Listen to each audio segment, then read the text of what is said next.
चलिए आज पढ़ते हैं क्लास 10th के मैथ एक्सरसाइज 6.1।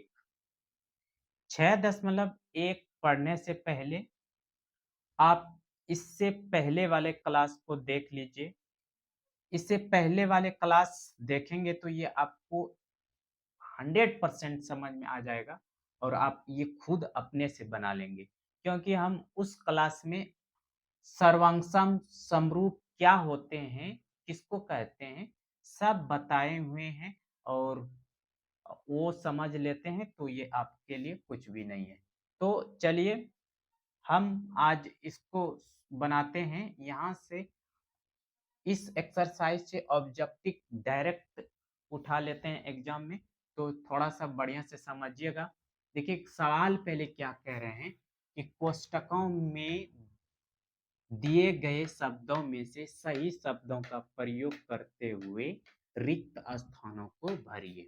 कोष्टक मतलब इधर दिया हुआ है, उसमें सही शब्द जो लग रहा है यहाँ पे रिक्त स्थानों पे भर देना है। तो क्या करें, सभी वृत्त खाली जगह होते हैं, क्या होते हैं, ऑप्शन में है सर्वांगसम समरूप। तो क्या होते हैं, समरूप होते हैं। क्या होते हैं, समरूप। वो कैसे देख लीजिए थोड़ा कि सभी वृत्त, ये वृत्त है, ये भी वृत्त है। इसका त्रिज्या अगर 4 सेंटीमीटर, इसका 2 सेंटीमीटर, ठीक है। तो सभी वृत्त क्या होगा, समरूप होगा। समरूप में आकार समान होना चाहिए, माप समान नहीं होना चाहिए। 4 सेंटीमीटर यहाँ भी 4 सेंटीमीटर नहीं होना चाहिए। लेकिन समरूप में क्या होता है कि अगर ये 2 सेंटीमीटर त्रिज्या वाले वृत्त है तो ये भी 2 सेंटीमीटर त्रिज्या वाले वृत्त होंगे, तभी वो समरूप होंगे, तो सर्वांगसम होंगे, सॉरी। तो सर्वांगसम तो सभी वृत्त नहीं होगा, कुछ अलग अलग नाप के होंगे। तो सभी वृत्त क्या होते हैं, समरूप होते हैं। क्या होते हैं, समरूप होते हैं। ठीक है, चलिए दूसरा नंबर प्रश्न देख लीजिए क्या कर रहे हैं। दूसरा नंबर प्रश्न, सभी वर्ग क्या होते हैं, समरूप होते हैं। यहाँ देखिए समरूप, सर्वंगसम नहीं होते, तो यहाँ पे हम समरूप डाल देंगे। क्या डाल देंगे, समरूप। समरूप होते हैं। वर्ग भी उसी तरह सेम एग्जांपल देख लीजिए। अगर ये 5 सेंटीमीटर है तो अगर ये वर्ग 3 सेंटीमीटर रहेगा तो समरूप। इसमें समरूप में आकार समान होना चाहिए। अगर वर्ग है तो वर्ग वर्गे टाइप का है ना, छोटा आकार का भी रहेगा तो समरूप होगा। लेकिन सर्वंगसम होने के लिए आकार भी समान और माप, उसका नाप भी समान। यहाँ 5 सेंटीमीटर है तो इसका भी भुजा 5 सेंटीमीटर होना चाहिए, तो समरूप होते हैं। अब देखिए सभी त्रिभुज समरूप होते हैं, खाली जगह है। समद्विबाहु त्रिभुज है और एक है समबाहु। समद्विबाहु त्रिभुज नहीं होगा, कौन सी होगा, समबाहु होगा। यहाँ भरा जाएंगे समबाहु। कौन सी भरा जाएंगे, समबाहु। देखिए वो कैसे, तो समबाहु क्या होता है, सभी भुजा सबका बराबर होते हैं, दोनों त्रिभुज का। ठीक है, ये बराबर ये बराबर ये, इसके बराबर ये, मतलब सभी भुजाएं आपस में बराबर होते हैं, समबाहु। लेकिन और वो समरूप होते हैं। लेकिन समद्विबाहु में क्या होगा कि देखिएगा, अगर इसका दो भुजा, कोई भी दो भुजा तो बराबर हो सकता है ना, इसका हो जाएगा ये, इसका हो जाएगा ये, तो ये समरूप नहीं हो, क्योंकि ये इस इसका दो भुजा ये दोनों बराबर है, तो इसी के संगत ये दोनों भुजा बराबर होना चाहिए, न कि ये दोनों। तो समद्विबाहु त्रिभुज में हम कोई भी दो भुजा बराबर कर सकते हैं, इसीलिए समरूप नहीं होगा, समरूप होगा समबाहु त्रिभुज। ठीक है, चलिए चौथा नंबर क्या है, भुजाओं की समान संख्या वाले दो बहुभुज समरूप होते हैं यदि उनके संगत कौन, संगत कौन, यहाँ पे आपको ऑप्शन दिया है बराबर समानुपाती, बराबर और समानुपाती। संगत कौन तो बराबर होना चाहिए, क्या होना चाहिए, बराबर। अब इसके पहले वाले क्लास में पढ़ाए संगत कौन, किसी समरूप त्रिभुज के संगत कौन बराबर और उनकी संगत भुजाएं क्या होते हैं, समानुपाती होते हैं, समानुपाती। अनुपाती होते हैं। ठीक है, चलिए यहाँ तक आपको कोई कंफ्यूज नहीं होना चाहिए, एकदम बहुत अच्छे से पढ़ लिए। अब यहाँ पे देखिए दूसरा सवाल क्या कह रहे हैं वो देख लीजिए।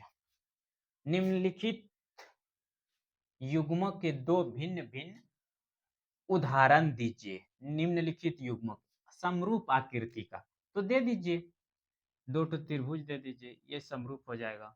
ये वृत्त दे दीजिए, एक तो छोटा एक तो बड़ा भी रहेगा तो वो क्या है, समरूप है। लेकिन दूसरा नंबर देखिए, ऐसी आकृतियों को उदाहरण दीजिए जो समरूप नहीं है। तो एक वृत्त ले लीजिए, एक आयत ले लीजिए। ये समरूप होगा कभी? कभी नहीं होगा। आकार समान होना चाहिए, आकार तो समान है नहीं। एक त्रिभुज ले लीजिए और एक वर्ग ले लीजिए। तो ये दो समरूप त्रिभुजों का, ये समरूप आकृतियों का ये उदाहरण हो गया। ये दो समरूप ऐसी आकृति जो समरूप नहीं है, ये समरूप नहीं है का उदाहरण हुआ। समरूप नहीं है का उदाहरण है जी।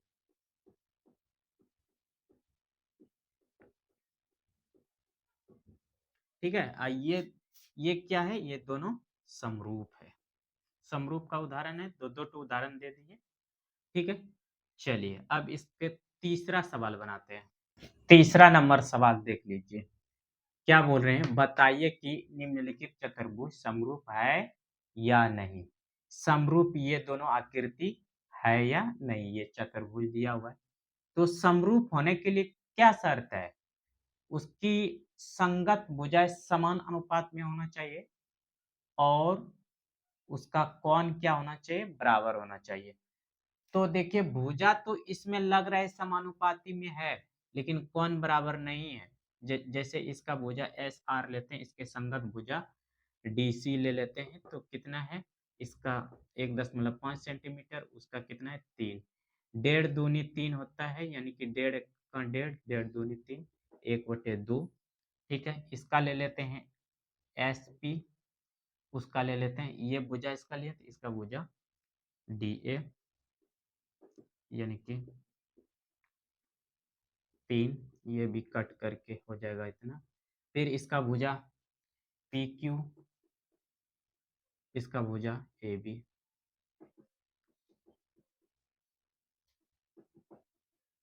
ठीक है, इसका आर क्यू, इसका क्या हो जाएगा बी सी। तो क्या हो जाएगा,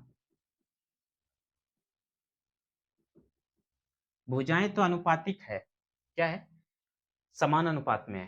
ठीक है, लेकिन कोण बराबर नहीं है, तो ये समरूप नहीं है।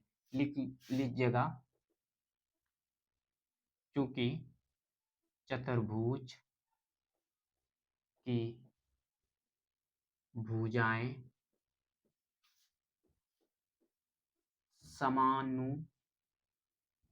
समानुपाती है, परंतु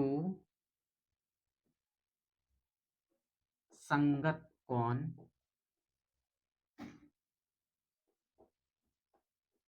समान नहीं है या बराबर नहीं है, समान नहीं है। अतः दी गई आकृति समरूप नहीं है। बस यही लिखना था, हो गया, समझ में आ गया। तो ये 6.1 खत्म हो गया, लेकिन छोटा सा एक्सरसाइज है, लेकिन बहुत इंपॉर्टेंट है, बेसिक सवाल है। अब चलते हैं अगले एक्सरसाइज में 6.2 में। तो उससे जाने से पहले अगर आप ये वाला क्लास देखें 6.1 वाला, अगर आपको ईमानदारी से समझ में आते हैं तो प्लीज़ आप लोग चैनल को सब्सक्राइब कीजिए, लाइक कीजिए, कमेंट कीजिए और अपने यार दोस्तों को, पढ़ने वाले को सेंड कीजिए, लिंक सेंड कीजिए और सब्सक्राइब करने के लिए उन्हें भी बोलिए। और पढ़ाई समझ आपके समझदारी समझने में के लिए मैं 100% अपना दूंगा और आपको समझ में भी बिल्कुल नीट एंड क्लियर आएगा। ठीक है? धन्यवाद।